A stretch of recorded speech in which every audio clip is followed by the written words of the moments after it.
What is up, everybody? Today we are back with another episode of We Shoot Sports, a podcast all about sports photography. It has been a little while since we've posted a new episode, and I am so excited to be back.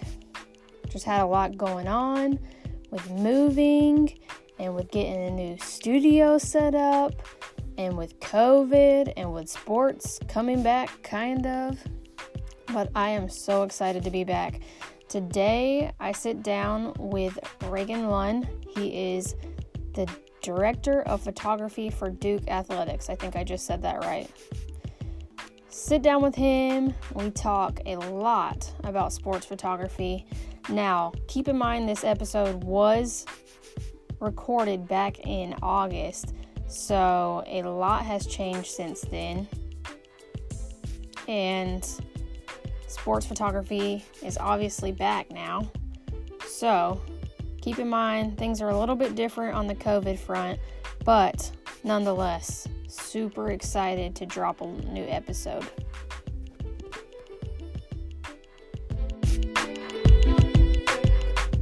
What up? Yo!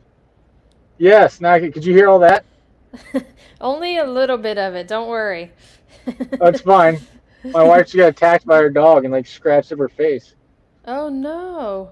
Do you know? Not like mean attacked. I think she was playing with him and had a toy or something. And he jumped and his paw went across her face on accident. Got you. That sucks. I don't know if we've ever talked about this before, but I got bit by a dog when I was little.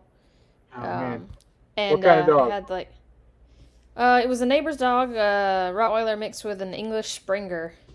So I have close to 550 stitches right there. Oh my god. So, yeah, it took off the whole side of my face. So yeah, it was kind of a big deal. But I was 3.5, and it I could feel my teeth. So it was a big deal. Yeah. All right. So I got some questions for you, and then I actually I was like, if you guys have any questions for him, let me know. It's cool. Funny how many people were like, ask him why Duke is so good. Ask him why Carolina is better. I'm like, we're not talking about this. This is sports photography. Yeah, so, we can talk about that. We can talk about that. I think it's an interesting thing, actually, talking about fans versus players versus staffs and how that works out, and also with rivalries. This probably isn't for your podcast, but Carolina is a place that is individually there are, but as a general rule, I think players, staff, and fans do not get along. Yeah. And it's an individual basis they will, but it's not as cooperative, at least, especially with basketball. Yeah. But anyways, you're right. We should talk about it. All right, so first question for you, just kind of your background, how you got into photography, how you got to the point where you're at now with being the team photographer for Duke Athletics, right? Is that your official title? Team photographer? I'm the director of photography for Duke Athletics. Okay, got you. Yeah. So it's not a typical path. I've taken photos kind of my whole life. In high school, I did yearbook, photos. I was one of 10 or 12 people that I went to a big high school, and I just kind of signed up to do photos. And it's kind of I'd never done anything professionally, although I was the guy. I went on a trip to Israel and Jordan with a group, and I took 4,200 pictures in a 2-week period. Right, I was the guy with the camera everywhere we went. And but then in 2013, we moved to North Carolina from Dallas. And we moved to a house in Chapel Hill, and we had all these birds in our backyard, which I had never had wildlife in my yard or anything. And I don't know why, but I just started taking pictures of these birds and got really interested in it and started doing some research in cameras and lenses and techniques. And pretty soon I had a whole set up in my backyard, basically a stage, a set. I was doing this and that and doing these pictures, and then I kind of started doing, I'd go to the coast and take pictures of things, and then I got interested in going to the mountains and finding there's some elk out there and Yeah. other things. And then one of the things I really got into that I think helped me and what I do now is I got into raptor photography. So I was taking pictures of hawks and eagles and osprey and these kind of things. So I was taking pictures of these moving things, and I was using big lenses to do it. Yeah. And so I was really just doing wildlife stuff, just doing a few family things here and there. And one day I just was like, I'm big into sports and love college sports. And so I emailed, I'd gone to Duke, so I just thought Duke was the natural place. So I emailed Art Chase with External Affairs at Duke and asked him for a credential. And at the time, they were using photos from freelancers and they were trading credentials for it, which I don't think we do anymore. Yeah. But he said, yeah, sure. Like you can have a credential and you can shoot a game. And it was amazing. Like I was texting my family and people and like pictures and was like, oh my God, I'm on the field of a Division I football field. This is amazing. Like I have Yeah. field access. This is the most amazing. Like, can you believe this? But even in that was the first sport I'd ever shot. And they used photos of mine from that game in the media guide the next year. So, I mean, That's it worked awesome. out really well. And then I started doing, I kind of finished, did 3 more games a year or something like that. And then I shot some more winter sports and somewhere got connected with Cal Sport and was Mhm. doing some wire stuff and continued to cultivate relationships at Duke and was doing some paid stuff and some not paid stuff, but tried to be really intentional about what I was doing. And I was, that first time I say I was excited to be on the field. I mean, I was, and that time I probably was excited just to have a credential, but I was really intentional about um, whether I was getting paid or not getting paid, treating it like a job Yeah. or like a job opportunity.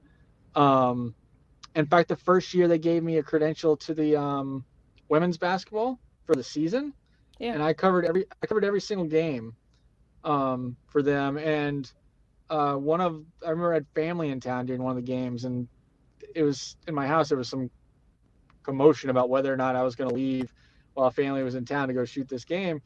And I just told him, I was like, I've committed myself to doing this for the season. Like I'm committed to this project. Um, and so that's kind of what I did. And then I had, I guess what you would call some good fortune. John Gardner was the photographer, was doing photos through Duke Photo, which doesn't Mhm. exist anymore. But at the time, he was doing photos there, and he got a job at UNC as the director of university photography, Yeah. and left. And so I applied for the job. They offered the job to 2 people before they offered it to me. Both of them took it, and then both of them backed out at the last second. Wow. Um, and then this was like in March. Then they hired me for 6 weeks until the end of May just as a freelancer, and then spent the summer doing interviews and other things. And it wasn't until September. So John left in December, and I wasn't hired until September 12th. So it was a really long process, but I say all that and talk about other people getting hired just to say, like, sometimes people ask me how I got in this job, and I'm like, I was dumb lucky. Like I was just dumb. I was in the right place at the right time. I had the ability, but I was Mhm. also really lucky. And people are like, oh, everybody says that. I'm like, no, they literally gave the job to 2 other people, and they both turned it down. Yeah. Like that's just it's just lucky, and hopefully I think Duke thinks they've also been lucky. It's For worked out for sure. them as well. For sure. Yeah. So Actually, it's I'm it's gonna been a good pop thing. up. If you don't mind, I might pop up. Do you got a favorite photo on your website? On my website or on my Yeah. Instagram? Or My your Instagram, website's either one. Trey Jones when he's going back into the locker room with all the water. That one's a nice one. yeah. That's a great. So I mean those are pictures. So I mean there's different types of pictures. I still I'll can't see it. Are you I'll supposed to be pop able it. to? Hold on one second. Okay. Here you go. Can you see it now? Yeah. So I mean that's obviously a great picture. I think there's like different types of pictures that you take. There's ones that you really think out and really plan for a long time. Mm-hmm. There's ones that like you kind of on the fly think out and plan, and then there's obviously pictures that just you just happen to capture the moment. Yeah. Um, and like this is one that's one of those in between. I remember like waiting for Trey outside the locker room and being ready to run in there and kind of follow him in. I work with a team there at Duke in the Blue Planet team. Shout out to Dave Bradley, Stephen Ochoa, Nolan Ellenberg, and Mike DeGeorge. Mm-hmm. So like our video guy, Stephen Ochoa, both of us want to follow each other in. And so that's also a little thing we have to plan with that kind of picture. Yeah. That was what an amazing moment, an amazing, That was a you crazy know, game. We can probably talk about that in a second, but I just wanted to pop yeah, one up here since we're talking about your work and stuff like that, just so people can see. Um, yeah. There's another one in there if you scroll. for I mean, this, I just think it's an interesting picture. Or no, it's actually at um, no, go to the game.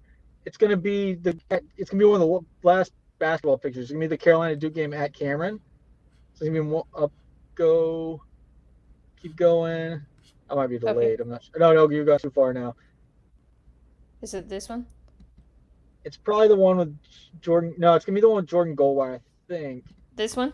Oh no, That's that's Robinson. I think those Trey. are that picture right there. This one? That's one of those that like you can't. I mean, I didn't even see Cole Anthony in that picture when I took it, Yeah, right? with his face. Like Yeah, that's a picture where exactly. I'm just focusing on Trey, and then you get into the media room or the locker wherever we in the road we work in the locker room, but you get in and you start looking at the photos and you're like, oh my god, look at this. Or I guess that's at home, so back in our little deal. But you look at it, you're like, oh my god, look at this picture. It's Yeah. incredible. Um, and so I think sometimes I don't know how to judge it because I feel like that's completely lucky to get a shot like that. Mhm. But I also noticed that the same photographers that get shots like that seem to consistently get shots like that. Yeah. So I don't know what that's about. I mean, part of it is knowing your players, where like just knowing who to look for and who to who's going to give you a reaction and who's not going to give you a reaction and those sorts of things. Exactly. That's such a And great like, point. That's such a great point. I think about that yeah, like when I'm shooting Carolina basketball, I know who to go to on the bench if I'm looking for a bench reaction. Like that yeah, is you just become comfortable with the teams you're covering when you can consistently cover them. yeah. And a lot of the That's a time, great point. like at least with our team, um, one of the things I really noticed is like the shot of somebody when somebody hits a big three.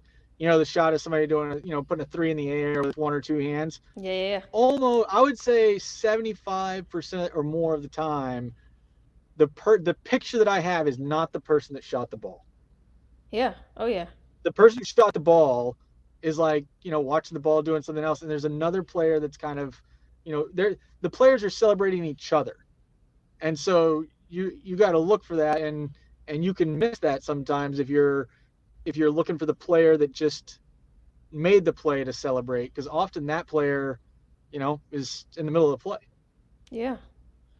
Okay, so I want to jump back to your like you were talking about how you got on with Duke.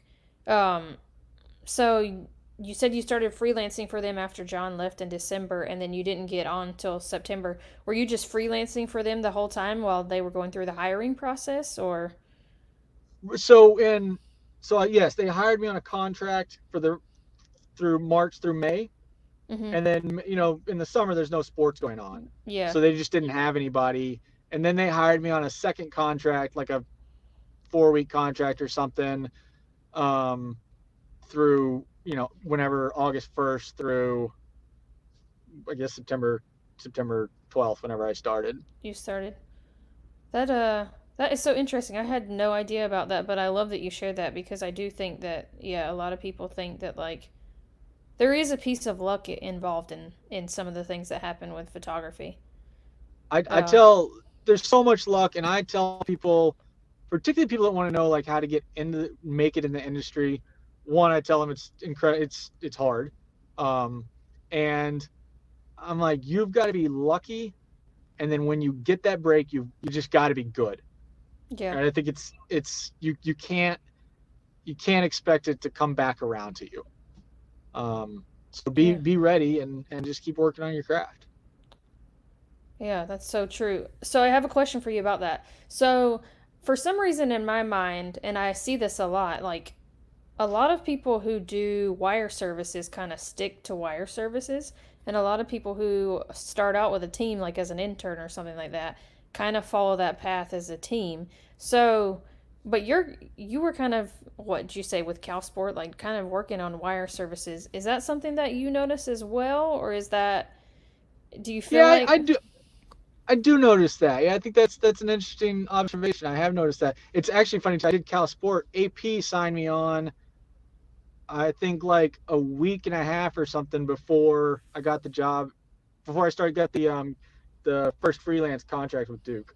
mm-hmm. So I was hired by AP and never did any work for them. That's so interesting. It was like I was so excited, like calling my family and my wife. I was like, "Oh, I got this job at AP," and then like a week later, I was like, "Oh my God, Duke called me." Yeah. So um, then, you, yeah. you know, because it's because I always from day one wanted to do the job I'm doing now. I mean, I'm so lucky. Like, I don't even mean like the general job I'm doing. I mean the specific being the like Duke photographer. That's Mm-hmm. what I wanted to do. It's the job I wanted, um, and I think it's just it's so silly that I was able that I not even that I was able to do that, but that opportunity presented itself. Um, I think part of it's though people are striving to get better and to get ahead in what they do, and so if you're working for Cal Sport or Icon, you might be, and I don't want to just, I'm not disparaging anybody, you want to work for Getty or Yeah. AP. And Mm-hmm. if you're working for Getty or AP as like a stringer, you want to work as a staffer, Yeah. right? And then if you're a staffer, you're just established, right? So if you're an intern at a school, it makes sense that you would want to be a photographer at a school. And if you're a photographer at a school, it makes sense you would want to be the director of photography at a school. Yeah. That makes Uh, total sense. and they're different jobs. They're very, as somebody's done a little of both, a lot of one and a little of the other. I mean, they're very different. Yeah. For one thing, I'm not, and I don't know what other team photographers is. I'm not a photojournalist. That's Mm-hmm. not my job. Yeah. My job is not to document things. My job is to tell a story and to promote our student athletes and our teams. Mm-hmm. I'm much more of a marketing person than I am a photojournalist. Whereas somebody on the wire service, uh, they're obviously trying to tell the story of a game. Yeah. Win or So lose. It doesn't matter which team is winning or right, losing. right. I mean, I have pictures of from all of our sports, right? I don't have pictures. I've been with our guys or girls when they've had really tough losses and they're in tears and there are these pictures that would be really powerful pictures, but I just don't take them because that's one, it's not my job. I have no use for them. And then also, this is a little different than a wire. I generally know these people really well and Mm-hmm. these kids and care about them. And, obviously not my kids, but it's like if your kid's crying and in real pain, like you wouldn't take a picture of them, Yeah. you know, you would, you're empathetic, you're sympathetic to them. You feel bad for them and you don't want to capture that pain. You want to try to, if you can be a part of that, ease that pain. And if you can't do that, then just stay out of the way. Yeah. No, that's a great point. I've never heard anybody use that analogy before, but that's pretty perfect. I feel that way. I think we've talked a little bit about how like mostly I work for wire services, but for UNC wrestling, I cover the team and I feel that same way. They lose, there was a kid we had a couple years ago who took third, so he didn't make it to the national um, championship or the final wrestling match, and it's like he's happy he made third, but he's not happy that he just made third. You know what I mean? So Yeah.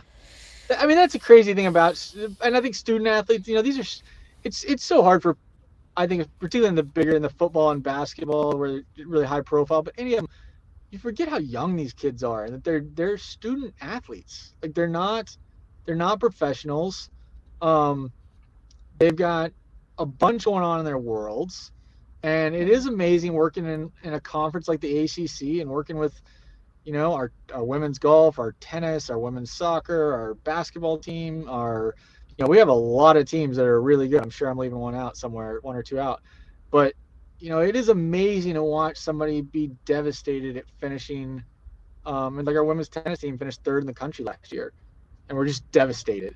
And Yeah. it's like I want to just tell them, like, listen, you all have accomplished and done something that I can't even imagine doing. Like, I'm so impressed with Yeah. you all, and I get the pain. I get where they're coming from, but I also want to tell them, like, and just reassure them, like, you're just incredible people. Yeah. And that's been a really cool thing working in a place like Duke. And I know Duke gets a reputation for elitism or whatever and all this other things, but I mean, you really do get a really great person and the student athletes that we get, and they're really impressive people. And I will say, I hear lots of other photographers at lots of other schools saying the same thing. So I don't think it's exclusive to Duke. Um, I think that is a really cool thing about my job, and anybody that gets to work closely with these student athletes is that you do get to see them for the people they are. And um, listen, I mean, they didn't just get to where they are by being just physically gifted, right? They Yeah. got there by being smart, hardworking, dedicated, uh, all these kind of attributes you could go on. And so when you just talk to them in normal conversations and just about their regular, like, most of the time, they're also, smart and dedicated and hardworking in all aspects of their lives. Yeah. So it's a really cool, um, that's the cool part of my job, is knowing these kids, um, Yeah. and building these relationships. It's sitting on the being on the sidelines is great, but I mean, I've been doing it long enough to feel like that's not a. I tell people, like, if I wanted to watch a national championship game and didn't have to work, I'd sit 25 rows up in the at mid quarter, midfield, Yeah. right? Like, that's a much better, this. Like, it's not a great view. It's not a great way No. to watch a game. It's if you've never done it, it's cool. I get that, but the vantage point is not great. Like, so that's not the cool part of the job. The cool part of the job is just being around really impressive people all the time. That honestly Yeah. made me want to be a better person. Like these, So I have no idea if I'm answering your question. No, you totally did. And I think it's important. I just want to take a note here. This is kind of a sidetrack, but I'm sure you know this. Like, I know this from working with the wrestling team. A lot of people think that, like, and it may be the case for basketball and football and maybe a couple other sports, but a lot of people think that, like, they just look at these kids and they think of them as athletes only. The wrestling team at Carolina, from my understanding, there's only 2 full scholarships. So, like, it takes more than just being an athlete, like, and it's cool that you're able to, humanize them and get to know them and be able to tell their stories in that way. Yeah, I mean, there's such, I don't know how, I don't know which stories I want, like, people, but I mean, um, I know a kid. There was a lacrosse player we had a few years ago who was studying um, a group of indigenous people on some island that had no contact with the outside world, but because of global warming, their island was disappearing. And he was working on a project on how to relocate those people without interfering with their culture of being isolated. And Wow. I was like, he was like 20 years old. I Yeah. was like, what? Um, I mean, at Duke, we had some student athletes from a couple teams a few years ago start a prom at Duke Children's Hospital. Yeah. And took student athletes, went and did this prom with these kids. We've got just all sorts of things these kids do, and it's really great. And like you said, there's a ton of them that aren't on scholarship. So we were talking when we spoke a couple of weeks ago. We were talking about your favorite thing that you've ever had happen because of your experience as a team photographer, and you were saying, "Oh, I should have said this." And so I thought I would give you the opportunity to share that because it's such a cool story, and I didn't get the exact experience you did, but I thought my experience was cool just because I got to say hello and shake his hand. So, Yeah. Um, so I just tell you, I'm gonna tell a long story and then you can edit it down. Is that, do you want me to do okay, that? The full story of this? Because perfect. the full story is interesting. So the first, I will say, some of this is like people don't know. So the first thing is, so President Obama was coming to the Duke UNC game in 2019, and this was the game where Zion blew out his knee and the shoe blowout and all this stuff. And Yeah. I'm sure some people that are familiar will know this. Um, but we found out he was coming. One of the things is I found out the day before where he was going to sit, and I normally sat in a different spot on the photographer's row, and Mhm. I actually changed my seat so that I would sit in front of him. So sorry to whoever got moved out of that spot. But I can admit that now. And I've never moved from that spot because I ended up liking the spot. Um, but yeah, so the first half I was on the opposite side, but the second half I was on the same side as the president, and I was just in front of him to his left. So like his kind of left foot was like right, kind of in my back, like on my right shoulder. Mhm. And I think probably at the first TV timeout, I turned around and shook his hand and said, it's an honor to meet you and thank you for your service. And I actually met him once before, but I don't think he probably remembered. Just of course. Um, and then I can't remember if it was that time or the next time out, but so my dad works for a family in Dallas who are huge uh, financial contributors to the Democratic Party and to President Obama. And so I knew that President Obama would know my dad's boss. Mhm. And so my dad's their house manager. He kind of handles Mhm. all the things in their house. And President Obama had gone to their house a few times. So I just said to the president, I said, "Do you know Russell Budd?" And he was like, "Oh yeah, Russell's great," which of course I knew that was. And I said, "Oh, well, my dad's his estate manager, his house manager." And he said, "Oh, really?" And I was like, "Yeah." He's like, "Your dad is such a great guy. What a great guy." And I was like, and I was thinking like, what a cool guy President Obama is to be saying this. Like, Yeah. there's no way, like, he doesn't know who my dad is. This is insane. And then he starts going on. He's like, yeah, every time we went to Dallas, he's like, there was always some problem and something. Your dad had to handle a bunch of stuff. And like, he's just talking to you. I'm like, oh my God. Oh my God. Like, he knows my dad.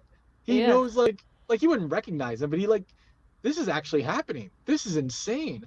And so now he and I had like a connection, and so at each media timeout, uh, we would like talk, Mhm. and it's so interesting.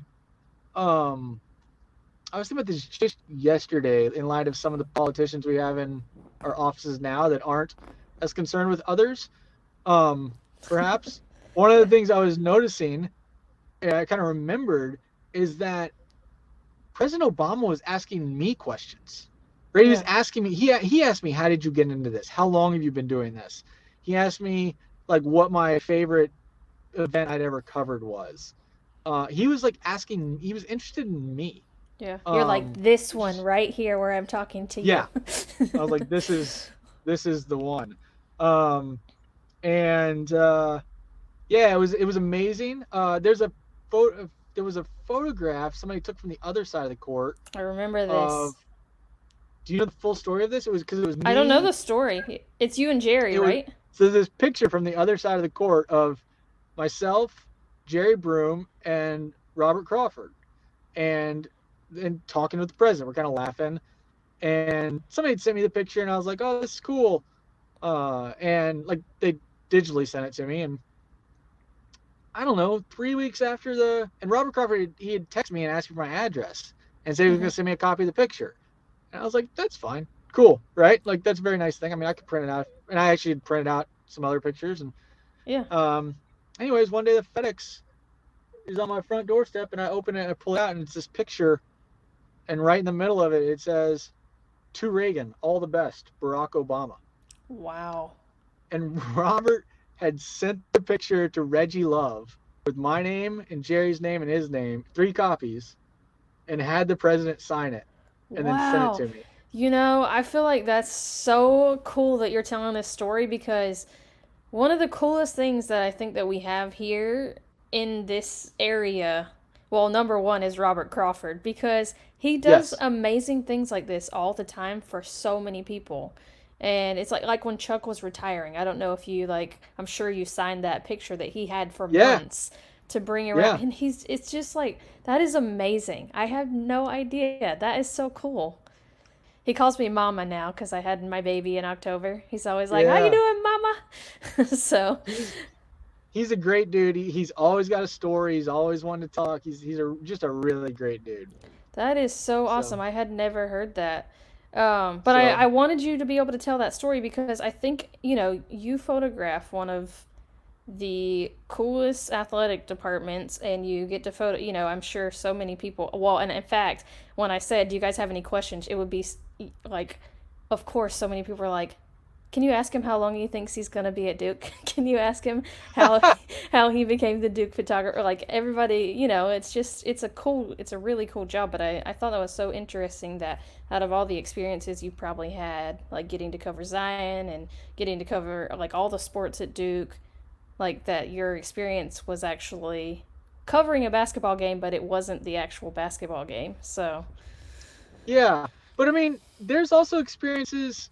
Our baseball team went to Lubbock for the super regional yeah, 3 years ago, and I went with them and was with that team in Lubbock, Texas for four. It's like 4 or 5 days because of rain yeah, delays and other things. And like, I mean, it's not as like sexy or interesting of a story. Like, it wouldn't make a great headline for this episode, right? Like Reagan talks about baseball team in Lubbock. Like, but I mean, those are really cool experiences, yeah, um, and again, kind of being around these student athletes, um, all these teams.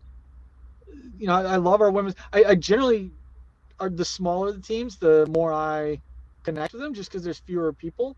yeah. Um, I can tell you great. This is a great. I'll tell you one of my favorite stories. Um, so we are playing. Our women's tennis team Mhm. is playing in the first round of the NCAA tournament. There are one or twos. I mean, they're the first round for them is not a problem at all. There's no chance they're gonna lose. And their number one had like back pain or something, so everybody got moved up once. So she didn't play that day, and everybody got moved up. Mhm. And a girl who was a walk on who hadn't played. I don't think she played at all year. If she had, it was I don't remember it. She was playing in the six, um, on court six, and she lost the first set either 6-0 or 6-1, and got down in the second set 2-0. Mhm. And she was off on the end, and there were no coaches down there, and I kind of was, because I go up and down trying to take pictures of each of them. And she was like really frustrated. I don't think she was like slamming her racket or anything, but she might have been. I mean, she was just not having a good time, and really, you tell how frustrated she was with herself. And because you're so close there in tennis, I like during the when they switch courts and they come and sit on the bench for a second. There was no coach Yeah. there, and I just happened to be sitting next to her, and I was like, "Hey, listen, like nobody expects anything from you, right? And nobody, like, look at the scoreboard. Like, nobody needs you to win this, and nobody expects anything. Like, you're playing in the NCAA tournament. Like, go out there and just play every point and just have a good time. Like you should enjoy, like, just enjoy this moment rather than Yeah. being so frustrated. Even if you lose, just kind of think about what you're doing. It's really cool what you're getting to do, and um, like, just have fun. And she came back and won 6-2, 6-1, and won the Wow. match. And came up to me afterwards and was like, "You said that to me, and I realized you were right." And I just relaxed and just played. And That's it's so like, cool. what a cool thing, what a cool way to like be. I mean, I normally would never interfere with an athlete participating in a game. Yeah. That was a very unique circumstance, but it's those sorts of things that are really really cool. Um, Yeah. and I will say Zion's an interesting case. You joke about we probably joked about this when we did kind of our pre-meeting. Like, I want to talk about Zion the whole time. and end up not talking about him a lot because there's maybe an expectation that you would. Yeah. But that whole year he was at Duke, and before, I met him as a high school recruit. Yeah. In fact, the first time I met him, I asked him if he could dunk, which was really funny. I didn't really know him. And I actually meant, like, do you need to stretch? Some of those guys can't just jump and dunk right away, right? Yeah. So I was like, can you dunk? And he looked at me, he was like, yeah. And I was like, okay, cool. But no, I mean, during that year, I heard over and over, whether it's teammates or Coach K or other people, these reporters would ask questions about him and say, what's it like to see a guy who can jump like that or do that athletic like that? And almost every time somebody would respond like, listen, it's great, but as good as he is on the court, right? As good as he is, as great as he is on the court, he's better off the court. Mm-hmm. If you can even believe it, like he is more impressive a young man off the court than he is on the court. Knowing that he's like the most impressive thing on the court any of us have ever seen, and that's absolutely true. Getting to know him and be around him as a person was just still is just incredible. I mean, we went down to New Orleans during their preseason camp, yeah. And there were like some scouts there, and there were all sorts of media, and there were other people, and I hadn't seen them forever. And they have like a bleacher area for practice. And as soon as the team ended practice and like broke the huddle, right, and it was over, he walked straight to me, and I was with a group, and he walked straight to me and was like, Reagan, you came to see me. And I was just like, yeah, man, of course I did. Look what you're talking about. Like, yeah. And then like the other people, he's like, hey, man, how are you? And Stephen Ochoa, who was a new guy who had never met him, he was just like, oh, you're the new guy. Like, oh, it's so great to meet you. And really, I mean, in some ways different, but same in that kind of President Obama sense of like, he was really just like a person who could be completely into himself, and instead he just was like concerned about other people. Yeah. So the few times I covered him, and it wasn't just Carolina games. In fact, I loved covering him when it wasn't Carolina games because the wires that I was covering or were working for during those games. He didn't. Well, yeah, he didn't play. He played in the ACC tournament. Yeah, but was. Or did he? Did he play in that? He played in the tournament. Yeah. Remember, yeah, he did play in the one that that's right. They won. But it was so cool just to, because I wasn't focused on the Carolina Duke rivalry. I got to like focus more on the team Duke and that kind of thing, and it was really cool to see him like just in the locker room for interviews and that kind of. He seems like a really good guy. He's like, I would love to give my kids to his parents. Like, I would just be like, here, you can take them. You clearly know what you're doing. That's awesome. So he's a great. I back to kind of the job and other things. One more story about Zion. We can clip this and figure out how to fit it in or whatever. I will say that 360 dunk at Clemson, or at Cameron against Clemson. It's funny. We just had the Duke on Twitter. We just did a tournament of best Duke dunk of all time, and the Zion 360 won, but I think there was some controversies. People were like saying, it was a breakaway and all this other stuff. And I wasn't there for all the other dunks, but there's that like sports cliche that's like, shut it down, let's go home, shut it down. And he did that with like 8 minutes, 6 minutes, something like that left in the game. And the place, Cameron got as loud as Cameron can possibly get. Oh yeah. And then all the energy left the building. And everybody was just like sitting around like, what's happening? Like, what are we doing here anymore? Like this, it was a weird. No, I think experience. if I remember correctly, I might have been sitting next to you when that dunk happened. You were in and out. I know I was next to Jalen on one side, and I think you were on the other side, but I just happened to be there covering something for a Clemson paper, and I was like, what the heck? Like, that was. Yeah. I was bummed that I wasn't. I would have rather been on the other side for it. I remember thinking like I would have rather been on the other side for it. So speaking of that play, it's two things. One, there are things sometimes there are like places or experiences where people are like, you should take a picture of this. And it's like, yeah, you don't understand. This is not, you kind of need a 3-dimensional view of this. Like, this is not going to work in a photo.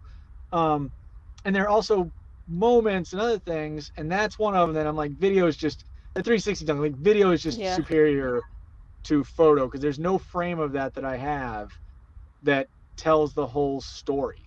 Yeah. Right? You can't, it's like when he's like 2 feet off the air and his back's to the rim. I mean, you can kind of figure out what's about to happen, but it's hard to, I mean, you can sequence it, I guess. But one of the things that happened there, so I learned, another shout out to Jacob Kupferman. One of the techniques, he's incredible. If you're listening to this and you don't know who he is, go look him up. Gosh, right I need now. to get him on here. He's incredible. Forever he did not have a 24-70 lens, and he covered basketball with a 7200 and a 400. And then he also for a long time covered football with like a 400 and a 14-24 or something. So in other words, he wanted to be super tight or super wide. And one of the things I stole or learned from him, I guess he told it to me, so I guess I learned it, not stole it, was really learning to shoot things tight. You miss a lot of things, but you can really get some of those emotions, and you get some things that other people aren't going to get. So like I shoot tennis I shoot tennis with a 400, and love it. But man, the number of shots that an arm or a head is gone, or the ball's out of the frame, or it's a lot. But the ones where it all lines up, it's a really cool shot. But that shot, I did not have. I don't know if I had it. I did not. I had to shoot it with 7200. Is what I'm trying to say. I'm not sure if I had it. I'm sure I had a 24-70 in my lap. But when I'm shooting basketball, I shoot 90% of games with a 70-200. And so I barely have all of that. I was able to flip it vertical, but I really just barely have him all in frame and all those pictures. So what I did though, because you couldn't quite tell that full story, and I didn't have the wide angle where you could see the crowd going crazy or anything like that, is I actually have a picture of the ball, and it's in my Instagram, I'm not sure, but of him where he first sees the rim. And so I've cropped it with his eyes. It's kind of his back, and his head is tilted around. Yeah. And you can just see his eyes and the ball. And is it on your Instagram? It is on my Instagram. Let me see if I can find it real quick. Here. Is it this one? Oh, yep. So see, that was a. You were on the other side from me. You were not next to me. That was a vertical frame, and I had his whole body in the shot. I might have had a foot out of it or something, right? But I just made a decision, because again, like I was saying, it was so hard to tell that story in a photo, in a still photo, that to crop in and have his eyes kind of looking around, I felt like it was the best way to do that.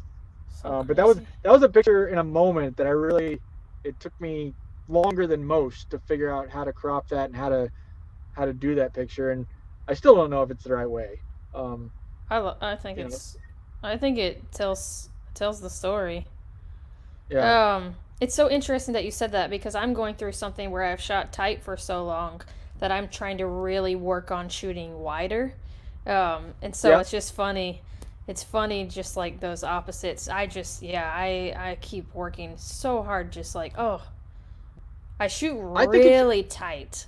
Really tight. I think it's really good I think it's really good to if you shoot one way, to try to shoot another, and commit yourself to doing it for a period of time. Yeah. Commit yourself to doing it in a situation where you're whatever project kind of technique you're working on, when you show up and you're like, yeah, this is really an exception because this is a really bad place to do this. Make yourself do it anyways. Yeah. That's great advice. One of the things, generally, you gotta know your client and know what they need. So don't always, but if you work for a wire service or you work for a school and you got multiple photographers covering something, or you're working for a school and it's a midweek baseball game and it's one of 50 games you're going to cover that year, and so you don't have to get photos. Like, just realize sometimes your photos aren't that important and you can mess them up. Yeah. Right? Like, you can get a bad shot, and or not a bad shot, but you can try something and it not work, and that's fine. I mean, don't do that at a national championship game. Yeah. Don't do that at a, like, you don't want to mess that up. Yeah. And that's all. I mean, I think that's another interesting thing when you get these big games, because you kind of want to really go for something extra, and Yeah. but you also like can't mess it up. That's where wire guys, I think, have a lot. Guys and girls have a lot more advantage. One, they often get in there sooner, and they get a little, they get, whether it's remotes or other things. But then they can also use whatever they get. Does that make sense what I'm saying? Yeah, for sure. Right. Like, if it's a big, at the moment, it doesn't matter which team it is or what player it is. If it's the moment they get it, and it's the moment. Yeah. Where if you're working for a school, you really got to kind of get just your school. Also, it's also interesting if you look at go back on my Instagram. I'll show you another thing. Yeah. A picture that we used, and I was really interested if newer? we use. It's just, no, it's a little older. It's like Okay. just barely older. Right there, that picture of Trey. So this is a picture I didn't know if Duke would post, and they did post it. Because it's a little showy for the other team, right? Yeah. You see the other teams back there with the guy down and the coach down, and our guys kind of celebrating. And at least for Duke, we aren't trying to be that. That doesn't really match our brand as much. Yeah. We're not about putting the other team down. We're about promoting ourselves and those sorts of things. I could think there was a whole sequence when Duke football beat Miami. First time since like 1970 something, where Duke beat Miami at Miami, and the first play of the game was a 75-yard touchdown run, and our guy put the U up and then broke it over his knees. Oh. And I have the entire run and the entire thing in a perfect GIF, and sent it to our people, and they were like, "Yeah, that's not what we do." And I was just like, "You got to be kidding me!" So I sent it to the player after the game. I was like, "Here, I just want you to at least see this," because it was incredible. He's like, "I did it, so I love it." I know. I was like, "It's come on, it's Miami. Like, who cares?" Yeah. No, that's awesome. All right, let me see about these questions real quick. See what we have. So somebody asked, when you're like working as the team photographer, how do you balance kind of the studio stuff you have to do versus game, and like kind of what percentage is it of your job? So when I started at Duke, they didn't do any. So they would hire somebody to come in and do basketball and maybe a few football, but they didn't do like any. We didn't headshots have for the a studio. website? They did headshots to the website and no like other studio stuff. Again, they'd outsource maybe basketball, men's and women's basketball. Would outsource a little, and maybe they did some, but Olympic sports had nothing. And now we have like 650-ish student athletes, and every single one of them comes in the studio and gets a studio picture, assuming they show up. So that has been a real priority for us. The balance, I find a lot of it is sport specific, and sport need. Again, baseball, we cover a lot less percentage of baseball because they play so many games. Yeah. So many games. And it's also repetitive, what you can get. Tennis is a sport. I mean, I love the tennis team. I think I've talked about them earlier in this thing. I love the tennis players, the coaches, all these things. But, tennis is, until they get into like championship play where you get some real emotion after plays. I mean, you can put them in their practice. You put them in uniforms and practice and go take pictures and be done, right? Like for the season. Like they don't look, you can't see the opponent. They don't look any different So like I'll cover less of them, but we'll do things in studio for those athletes. Uh, I love doing the studio stuff. Um, it's probably some of the stuff I enjoy the most from a Yeah. working standpoint. One of the drawbacks to doing every sport and every student athlete is that we have less time with each student athlete, Yeah. and coaches also kind of we have to fight coaches for time. So studio time counts as practice time. You know, the NCAA Oh, okay. regulates how many hours a week I you can had have. no idea. You know, That's so interesting. yeah, that you can regulate and require student athletes to be doing things. And so if you have 2 hours of studio time, that's going to come out of 2 hours of practice time. So like we had our track coach this year was like, do you think you can get this done in an hour? And I was like, every one of your kids? And he was like, yeah. And I was like, well, I can do anything, but that's 82 kids in 60 minutes. Yeah. So, That's less and, than a minute. Oof. and, we did that. And then later in the year, they emailed me again and said, hey, can we do another studio session? And I was like, no. I mean, at that time we were super busy and doing other things. I was like, I tried to, I'm not going to, I work for the school. I work for the coaches. I work for the student athletes. I work for our social team. So I recommend things, but if the coach says you have an hour, I have an hour. That's Yeah. just the way it works. Um, so the drawback though is that you don't have as much time, so we don't get as many creative opportunities. Yeah. So like I see you have this picture of Zion up here. Yeah, I just looked Um, for your closest studio one. Is there a different one you want me to put up? no, I mean I can talk about this picture. This is the picture. Um, this picture is a picture that the like at 11:30 at night on Sports Center, Zion was like, "I'm going to Duke," and as I was falling asleep that night, I thought about this picture. It was going to be a little different. I thought about doing it in Cameron, and I was going to buy a Yeah. sheet of tempered glass and break the glass so that Yeah. it would so that he'd be like standing in shattered glass. We didn't get to do that exactly. But I had like this image of him holding a rim and a deflated ball and uh, kind of this yelling picture right away.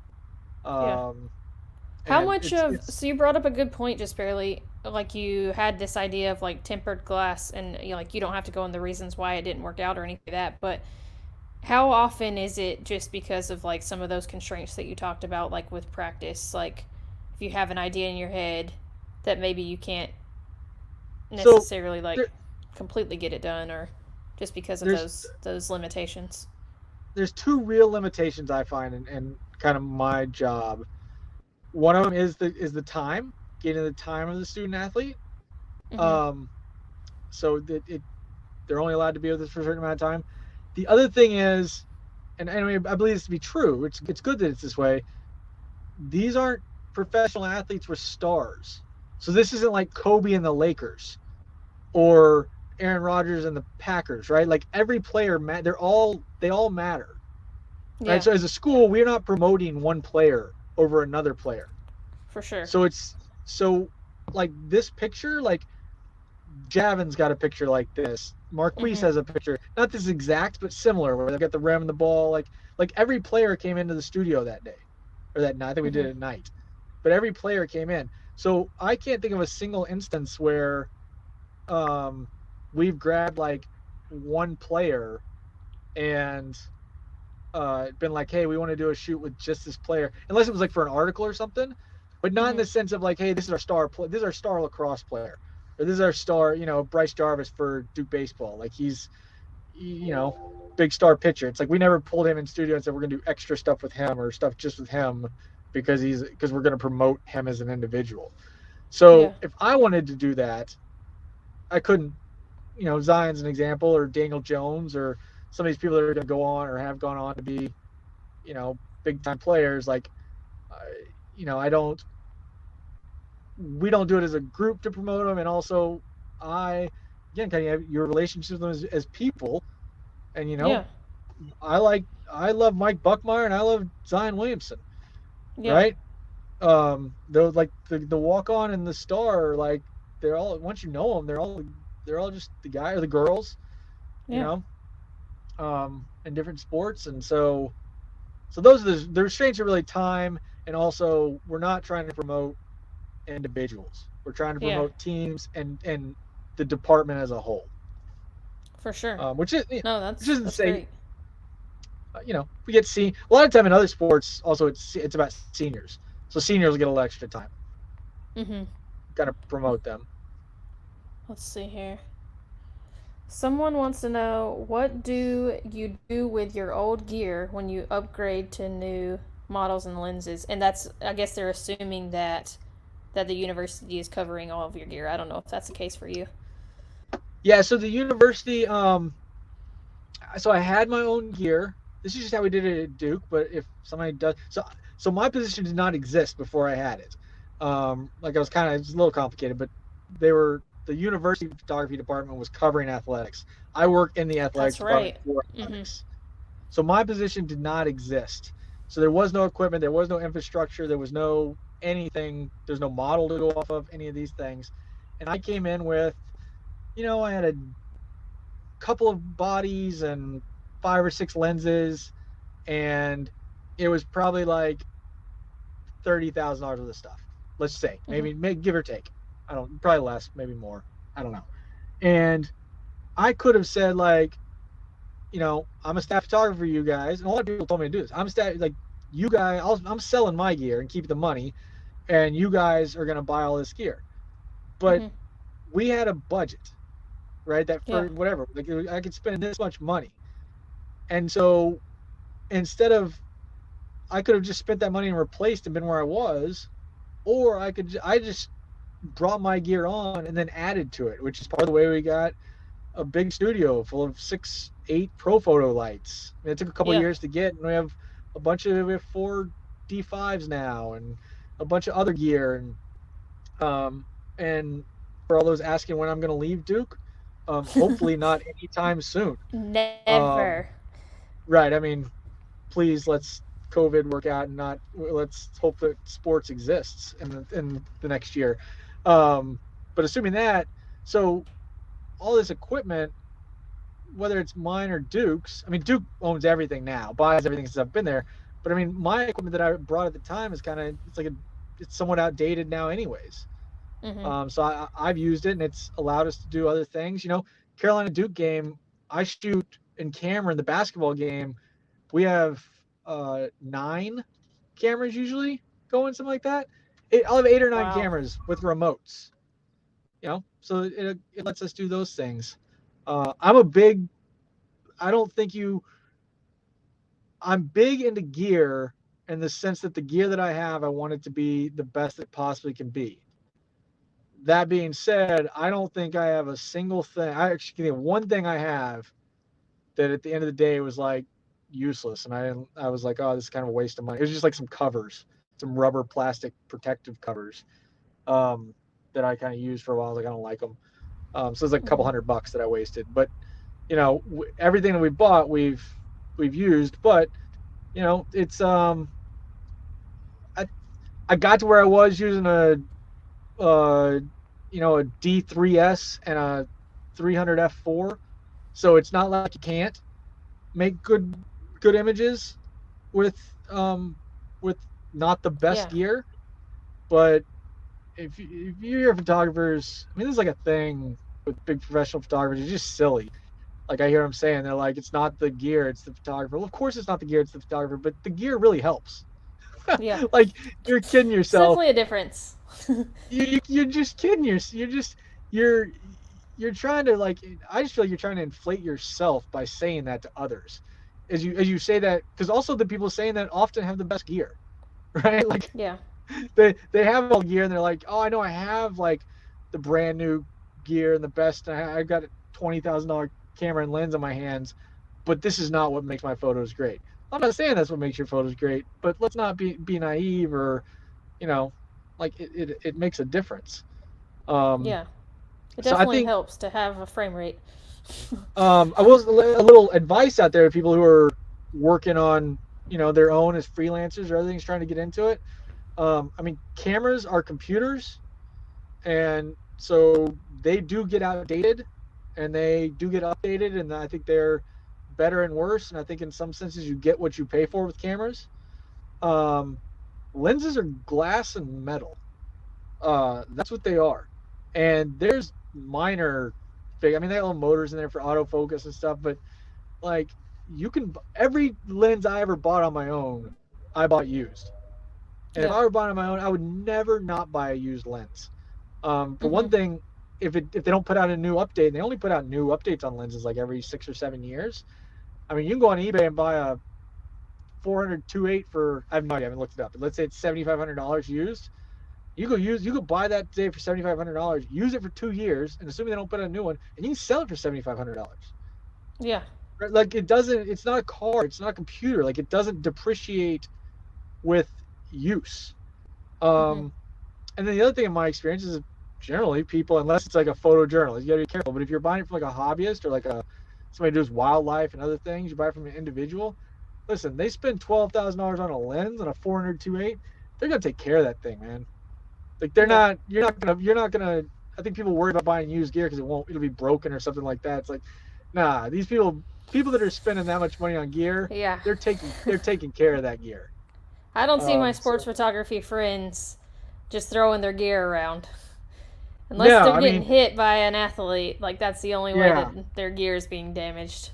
I mean, now that is a great advantage of being a staff photographer and somebody else owning your gear. I mean, I beat the ever loving, what out of my gear. But that's because I don't, I don't intentionally do it, but I will if I certainly don't. The cameras are tools, and I treat them as tools. And if I have to do something that's going to be damaging to a piece of equipment, possibly, and I wouldn't take a hammer to something, but I'll try to get the shot. At the same time, whether especially like for football and a little basketball, more football, and you're not going to win any awards when that guy's running straight at you and you're thinking like, let me just stand in here because a real photographer wouldn't get out of the way and I'm going to get this shot. Listen, you're not going to win any awards with that shot. Get out of the way. Like it's I can't think of a single time where, I mean, the only time I've ever seen a photo that was like, oh, that's a cool photo, it was only because the person got run over, and then later people were like, this is the photo from the time the person got run over. Out of that context, exactly. Like out of context, it's not a great photo. It's like, just get out of the way. Like these are giant people coming at you. Yeah. And it's gonna even hurt when you're not in their way, there's still a chance that they can hit you. Like, I have a major bone bruise that I've had for over 2 years now, and I was out of the way, and I still got hit. So get out of the way. Oh, a little PSA for basketball photographers. I don't know if you do this or not.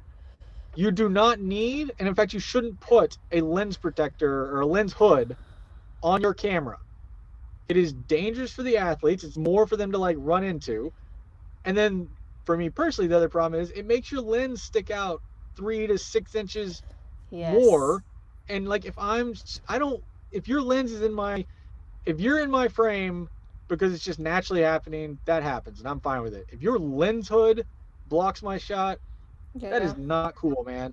And I don't sometimes I think people just want their lenses to look bigger. I have no idea why people use lens hoods inside. I don't use them outside. I use it on my 400 on the long lenses I do, but my 7200, 24-70, all of those, the lens hoods, they're like in a drawer. So I don't even know where they are.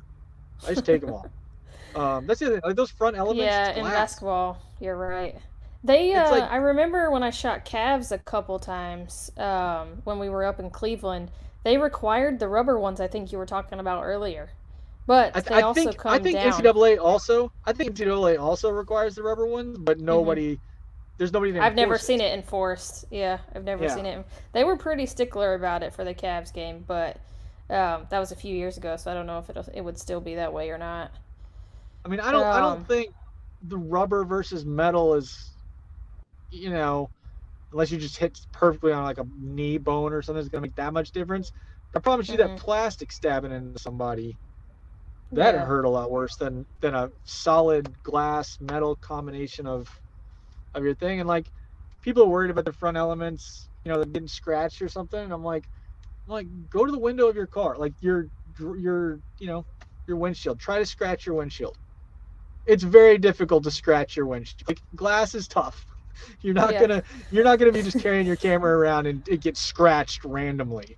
Yeah. So Speaking of gear, if you've never checked out Lynn's Rentals, you really should. I've used their products and services multiple times over the years, and I can honestly say that I've never had a bad experience with them.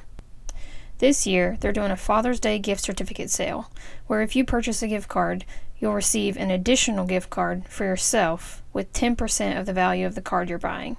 So for instance, if you spend $100, you'll get a $10 card for yourself. If there's ever been any gear that you wanted to try out, now is the opportunity. Visit the link in this episode's description and head over to Lynn's Rentals now. What you've been doing during the pandemic, and what do you see of the future of college sports needs of athletic departments? what have I been doing? I've honestly not been doing much. We've done a little photo archiving and organization of our archives. Again, part of it's there are compliance issues. So we have had some ideas about doing things with student athletes, but I can't do things with student athletes unless it's a certain time period.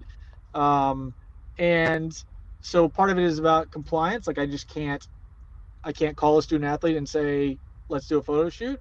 And then part of it is also, the safety. Duke is just has an abundance of caution and is we're trying to do everything we can to get student athletes back on the field.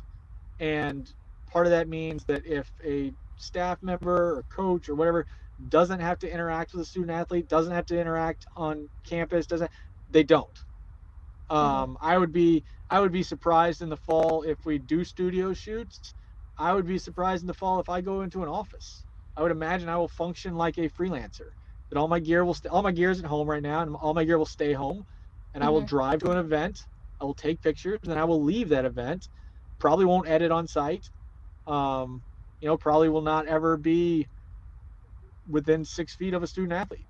During an event. What about for travel? Do you see anything? Do you normally travel like on the plane? I'm sure you do with basketball, but I'm not sure what you. Basketball and football we travel with. Women's basketball, so men's and women's basketball and football, we travel to everything. And then other sports we travel to postseason, and then let's call it special events, or okay, like just for whatever reason there's something going on and we need a photographer. So normally we do travel. I do not expect us to travel in the next year. Part of it's going to be budget related, and then part of it also is going to be about the safety of the student athlete. Yeah. Right, you want as few people confined in a small space with student athletes as possible. And I'm aware of my role, and I'm the photographer. And I don't think it's worth it to have photographers and other people on these confined spaces and in these hotels and the meeting rooms, right? You're all going to eat together. You're all going to meet together. It's a lot of being together, and it's just one more layer of person to be doing that. So we have had conversations amongst different creative departments about how each school will cover home and away teams for the visiting, and both in video and photo, and try to just work at it from that perspective.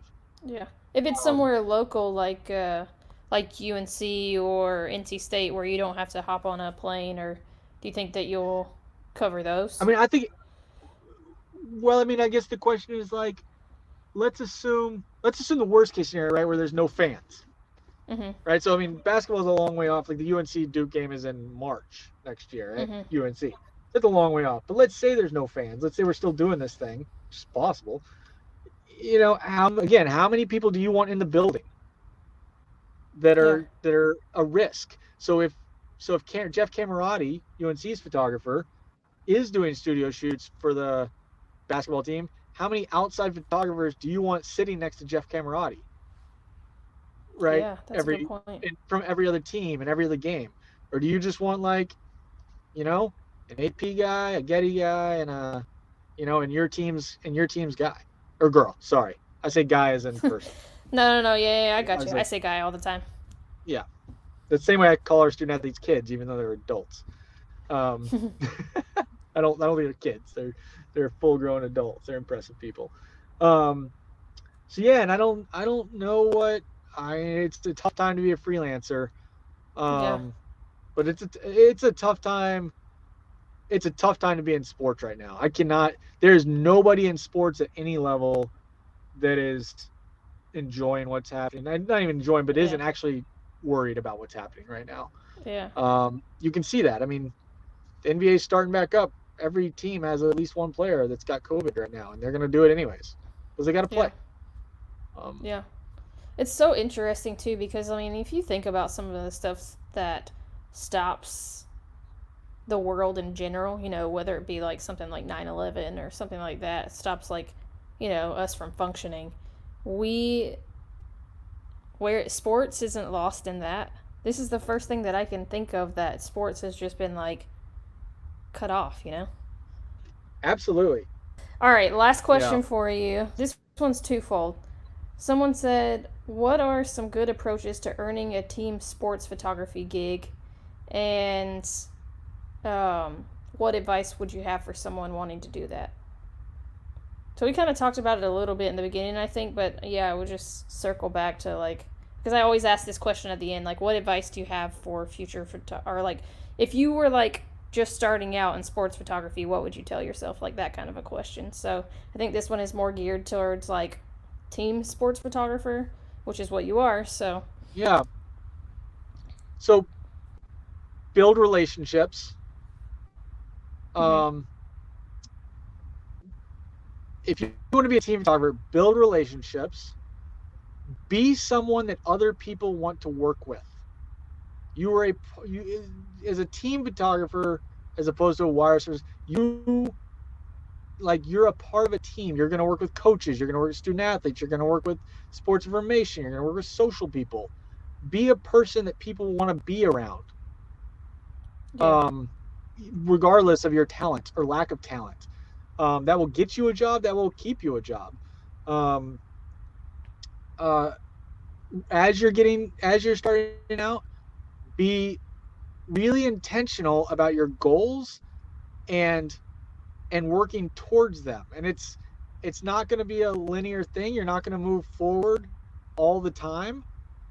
But even when you're moving back, move back on that same line, on that same path and trajectory. So if you're kind of, it's such a hard industry to get into that if you're waffling around and not sure and trying to, it's going to be tough, I think. Um, Internships are obviously going to, I'm sure a lot of people are going to say this. They're going to be really important. I didn't do an internship, but I am such an exception for how to get here. Yeah. I can just tell you how people have gotten to me. Um, the other thing to know is that, as you've mentioned, lots of people, maybe more than anybody, that's the question they want to know is how do they get my job? When am I going to leave my job? Um, so there's lots of people trying to get these jobs, trying to get these internships, trying to get credentialed, trying to do whatever. And if you just send a generic email that's like, "Hi, Mr. Lunn, uh, my name is so and so, and I would really love to help you out anytime you can. Here's my website. Thanks." I'm gonna be honest with you. I don't even read. I don't check the website out. I don't read anything. I just delete it. I'm not. I Yeah. get those all the time, and it's just not like you got to know how many other people are coming for that. So like Nick Grace interned with us last year. He did the most incredible thing because we were not looking for an intern at Mm-hmm. all. I just hired an assistant. We weren't looking for an intern. I didn't even think it was a possibility at the time. And he tagged us on Instagram and Twitter and myself and Duke Athletics and was like, "I really want to intern with you guys, be part of you. Check out my website." And like I had people in our, running our social accounts like, "Who is this guy? He keeps tagging us." I was like, "I have no idea who he is." He emailed me, right? He sent me an email, and it was probably a little more thought out, but I just kind of went about my day. And he did it again. He did it again, and all of a sudden I was like, "All right, let me check this out." And I clicked um, on his website, and his website was a resume for an internship at Duke. Like, That's and awesome. that all of a sudden I was like, oh, like that got me. I was like, okay, I'm gonna call this guy now. I'm gonna we gotta. There's something here. Um, so like he's a story of somebody who was like he was persistent, he was intentional in what he was doing, and he was set apart in a way that was different from anybody else that had ever, um, approached me about that. And from a department that wasn't looking for an intern, didn't think they had a place for an intern, he interned with us last spring, and he was great. And he was supposed to intern now. Um, I this year I called Billy with the Red Sox, because Nick is from up in that area, and Yeah. they do an internship every year. And I called Billy and I was like, Billy, man, I'm not gonna tell you what to do, but you gotta look at this Nick Grace guy. He's gonna apply, and Mhm. he's great. And Mhm. he was granted that internship. Now they didn't get to do it this year because of COVID, but Yeah. um, you know, so Nick's a great example of somebody who's intentional. He knows what he wants to do. He's working towards that. It's not all, it doesn't all work out, but he's also somebody who is building relationships and is someone who people want to work with. Yeah. And so those kind of all those things, and I think he'll do great things, and I think he'll go places. And if you notice, I haven't talked one thing about whether he's a good photographer or not. Yeah. Right, and none of that did his photography come to mind, because that is, um, if you're a bad photographer, it's not going to work out. But if you're a good photographer, you don't have to be great. If you're a good photographer, we can figure out how to make it work. My intern Nat right now, I mean, not intern, I'm sorry, my assistant Nat, our assistant Yeah. photographer, who's incredibly talented. You should please Nat Ladon. She is incredibly dedicated and talented. But I hired her or started discussing things with her because I went through her Instagram, and it was like super cultivated. There was no, picture of her on a beach, or, some random picture of her dog, like all looking cute. It was like all professional style pictures. All her horizons were straight. All her crops were done correctly. And I mean, I've told her this. There wasn't a single picture in her Instagram that I thought, um, like, wow, look at this picture. What I thought was, as I scrolled through every single picture, I was like, that's professional, that's professional, that's professional, that's professional. And I thought, this is a person I can work with, Yeah. right? This is a person that I can trust to not, I'm not looking for somebody to win a Pulitzer. I'm looking for somebody that can deliver over and over and over and be trusted to deliver over and over and over. And um and so the consistency was what I was looking for, more than the like, wow, what an image that is. Yeah. Which this is kind of a long answer, but this is, I think we talked about this the other thing. John Gardner, the person who was doing Duke athletics photography before me, he told me this, and it's maybe, as far as getting into the business, one of the best things anybody has ever told me. And he said, you're going to be judged by the worst photo in your portfolio.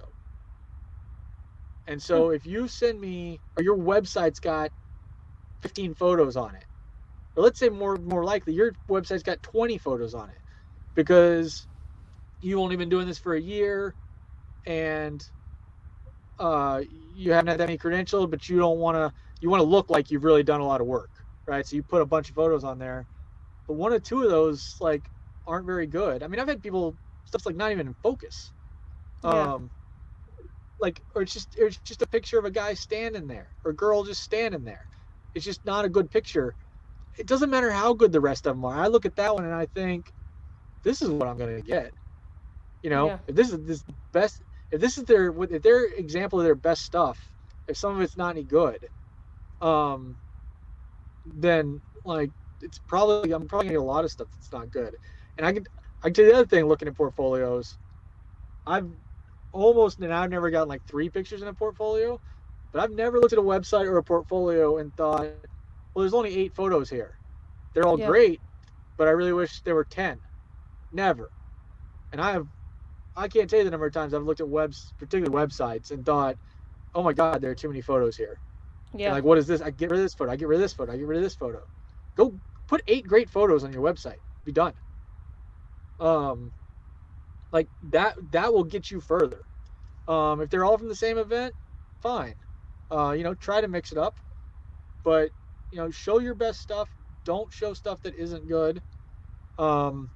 This isn't really how to get into the industry, I don't think. So if you clip this No, in this and is put it good somewhere advice, else, though. I feel like this is such strong if you advice. if the be honest with yourself about the quality of your photos, and be honest with yourself regardless of the situation, right? So like, you have the buzzer beater shot against, I get this buzzer beater shot against Carolina, and I take the picture, and forget me, right? You're an up and coming, photographer. You've got a credential. You want to get in somewhere. Some big thing happens, and there's a shot, and it's a little soft, right? You miss it just a little bit because you're gonna do that, right? It's gonna happen. But you think like, but I really want to show that I was at the Super Bowl, right? I really want to show that I got a picture of that great sports moment. And so even though the picture's not great, it's, or I've cropped somebody's arm out, or, I'm going to keep this photo. And it's like, just delete it, man. Just if it's not good, if it's not in focus, if it's not, if you didn't get it framed up to where it's salvageable through a crop or something else, just get rid of it. There are so few photos. I can't think of any photo that I have had to have that I've missed. Now, there are some that I've had to have, and I've had to figure out, but so many of them that I'm like, man, I just wish I'd gotten that one. A great one is the Cassius Stanley, like, freaking alley-oop out of nowhere this year. I ended up keeping it because we used it in graphics, but like, the ball was cut out of it. I didn't get all the ball in the picture. And it was just like, I kept it, but I almost deleted it because I was just like, it's an amazing moment. I wish I'd gotten it perfect, but I missed it. And if I had deleted it, I don't think today I would miss it. Like, that's what I'm saying. I can't remember the ones I've deleted. And this is something, whether it's Nat or Nick or anybody else Tasha Swanson's also a great photographer that does work with us. When I look at their work and I see stuff like that, I'm like, just delete it, and you won't regret it. And if you keep it, you'll use it, and you don't want to use it. You missed it. You missed the shot, and that happens. That's fine. It's fine to miss the shot. What I think is will really improve someone's photography is knowing when they've missed the shot and being able to admit to themselves they missed the shot and just moving on. Yeah. Like, that's great clip, advice. Yeah. No, that's great advice. So when I'm looking at your portfolio, I don't care where you got credentialed. I don't care that you were at Super Bowl 48, right? Like, so if you don't have, it's not a great shot, then don't keep it. Yeah. That's great advice. I think that's I've talked about your portfolio, your best that, and then, knowing your stuff. And, I think being honest with yourself about your ability. I tell people, my wife, like, I'm here where I'm at because of my wife. She used to, like, when I was freelancing, I'd be like editing at the dining room table, and I'd be like working on a photo. I'd be like turning it black and white, or I'd be like bringing out the blacks. I'd be trying to salvage something, and she would just walk by and be like, "Yeah, that photo sucks," and I'd just be like, "Yeah, you're right. It does suck, doesn't it?" And she'd be like, "Yeah, that's that's a little out of focus, or that's not." And I'd be like, "You're right," and then I would just delete it. And like, I needed somebody in my life that could just tell me, like, that's not good. And now I try to do that to myself. I mean, the people that worked with me will tell you, I rarely praise photos as a teaching mechanism, and most of the time I'm saying, here, look at this photo. This is why this photo isn't any good, or not any good, but this is why this photo's got problems. But I do it that's how I learned, and that's how I do it myself. Yeah. It doesn't do me any good to post pictures on the wall and look back at it and be like, wow, I'm incredible at this. Like, that doesn't do me any good. what does me good is to look at ways that I could, that I could get better. Yeah. And do the same thing with other people's photos, right? Look at other people's stuff and be like, what's good about this? What isn't good about this? I think it's a real challenge in today's social media world, Instagram world, to really pay attention to what other people are doing without copying other people. Yeah. Oh, that's great. So, awesome. anyways. Well, thank you so much for joining me today. I appreciate it so much. I learned a lot. I look forward to listening to this so I can get there was some really gold nuggets in there, man. It's good. So much. Yeah. It's not. That's the other thing. I mean, we talked. I feel like we've talked so little about shooting in manual or aperture priority or because that's just not what it's about. It's about being somebody who wants. It's about being somebody who people want to work with. It's about knowing your client, and it's about providing usable quality things. And I think that's great. Incredible things, great. If your stuff's incredible, that's great. Yeah, but I think that's great advice, though. With usable stuff. Yeah, I think that's great advice because I feel like most people won't say that. You know what I mean? They won't. I love the fact that there's honesty in that. Well, thank you so much. I appreciate it.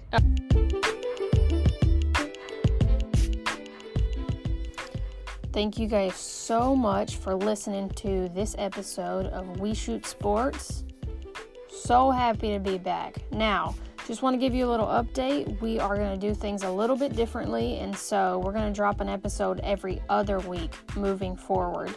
As always, if there is someone you think that we should have on this podcast, hit me up at We Shoot Sports on Instagram.